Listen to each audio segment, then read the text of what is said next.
பிரியமானவர்களே, இயேசு கிறிஸ்துவின் நாமத்தில் உங்களுக்கு என் அன்பின் வாழ்த்துக்கள். இந்த நாள் ஒரு விசேஷமான நாளாய் உலகமெல்லாம் கொண்டாடுறாங்க.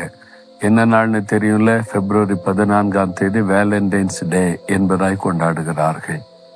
அதனால தங்களுடைய அன்பை வெளிப்படுத்துவதற்கு பரிசுகளை கொடுப்பது, கார்டுகளை அனுப்புவது, அதையெல்லாம் உலகமெங்கு செய்வதை நாம் பார்க்கிறோம்.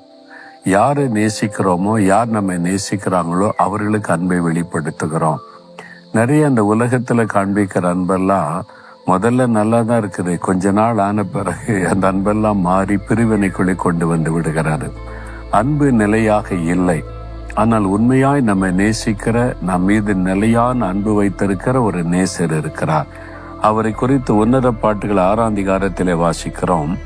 உன்னத பாட்டுகள் 6:3 வாசிக்கும் போது, நான் என் நேசருடையவள், என் நேசர் என்னுடையவர் என்று ஒரு மகள் சொல்லுவதை பார்க்கிறோம்.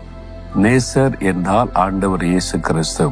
பிலவர்ட், என்னை நேசிக்கிறவர், எனக்காக தன் உயிரையே கொடுத்தவர், இரத்தத்தை சிந்தினவர். அவர் என் ஆத்தும நேசர். நான் என்னுடைய ஆத்மாவுக்கு சொந்தக்காரராய் இருக்கிற என் ஆத்தும நேசர் அவர். நான் அவருடையவள் என்பதாக. இதுதான் உண்மையான அன்பு. இயேசுவின் அன்பு எப்பொழுதுமே மாறாது. இயேசுவின் அன்பிலே குறைவு நீங்கள் பார்க்க முடியாது. மனுஷனுடைய அன்பு குறைவுபடுவதை பார்க்க முடியும். எனக்கு ஒரு மகளை தெரியும். திருமணமாகி ஒரு குழந்தை பிறந்து அவருடைய கணவர் வேண்டாம் என்று சொல்லிவிட்டார். ஒரு மனம் உடைந்து போனது. அந்த மகள் தன் அனுபவத்தை சொன்னாள். நீதிமன்றத்திலே அந்த மகன் வந்து நிற்கும் பொழுது நீதிபதி கேட்கிறார், 2 பேரும் விரும்பிதானே கல்யாணம் பண்ணீங்க? அவர் சொன்னார், விரும்பித்தான் என்னை அவர் திருமணம் செய்தார். 7 வருடமா என்னை விரும்பி வந்து திருமணம் செய்து கொண்டார். பின் ஏன் உனக்கு வேண்டாம்? அவருடைய மனைவியை சந்தேகப்படுகிற, இல்லை அவள் பரிசுத்தமுள்ள பெண் என்று எனக்கு தெரியும். அப்ப அவளால் உனக்கு என்ன பிரச்சனை? ஒரு பிரச்சனையும் இல்லை. ஏன் வேண்டான்னு சொல்ற? எனக்கு அவள் வேண்டாம்.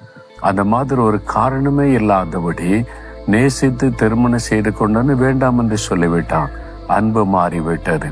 7 வருஷமாய் தொடர்ந்து வந்து என்னை நேசி நேசி நேசி என்று சொன்னவன் சில மாதங்களுக்குள்ளாக சொல்லுகிறான், எனக்கு அவள் வேண்டாம் என்பதாய். இதான் மனுஷக அன்பு. ஆனால் ஆண்டோடைய அன்பு, இயேசுவின் அன்பு மாறாத ஒரு அன்பு. எத்தனை ஆண்டுகளானாலும் மாறாது.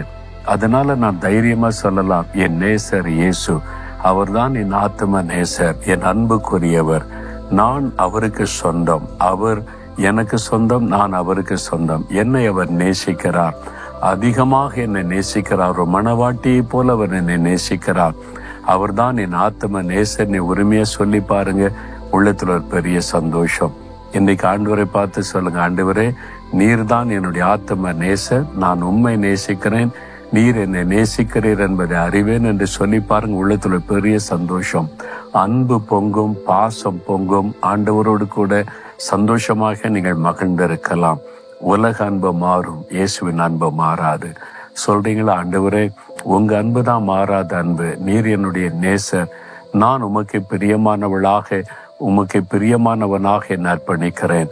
நான் உமக்கு சொந்தம், நீர் எனக்கு சொந்தம். இயேசுவின் நாமத்தில் ஆமேன், ஆமேன்.